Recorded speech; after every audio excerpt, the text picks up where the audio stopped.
Hello കൂട്ടുകാരെ, എല്ലാവർക്കും നമസ്കാരം. ഇന്നെന്താ സ്പെഷ്യൽ എന്നറിയാമോ? വറ്റ വറുത്ത് തേങ്ങാപ്പാലിലൊന്ന് വെച്ച് നോക്കിയാലോ? വറ്റ നമുക്ക് ക്ലീനാക്കി വെക്കാം. ക്ലീനാക്കി വെച്ച വറ്റയിലേക്ക് മുളക് പൊടി, കുരുമുളക് പൊടി, മഞ്ഞൾപ്പൊടി, ഉപ്പ്, വെളിച്ചെണ്ണ ഇത്രയും ചേർത്ത് നമുക്കൊന്ന് പുരട്ടി വയ്ക്കാം. പുരട്ടി വെച്ച വറ്റ അവിടെ റെസ്റ്റ് എടുക്കട്ടെ അല്ലേ? ഇനി നമുക്ക് ഒരു പാൻ ചൂടാക്കാം. പാനിലേക്ക് കുറച്ച് വെളിച്ചെണ്ണ ഒഴിച്ചു കൊടുക്കാം. വെളിച്ചെണ്ണ ഒന്ന് ചൂടായി വരുമ്പോൾ വറ്റ നമുക്കൊന്ന് ലൈറ്റായിട്ടൊന്ന് വറുത്ത് കൊടുക്കാം.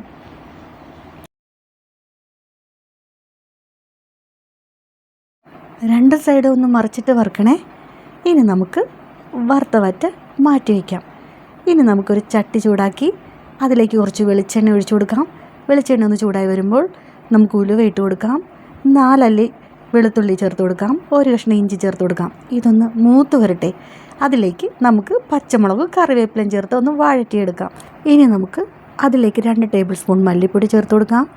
2 ടേബിൾ സ്പൂൺ മുളക് പൊടി ചേർത്ത് കൊടുക്കാം. മഞ്ഞൾപ്പൊടിയും ചേർത്ത് കൊടുത്ത് ഒന്ന് വഴറ്റിയെടുക്കാം.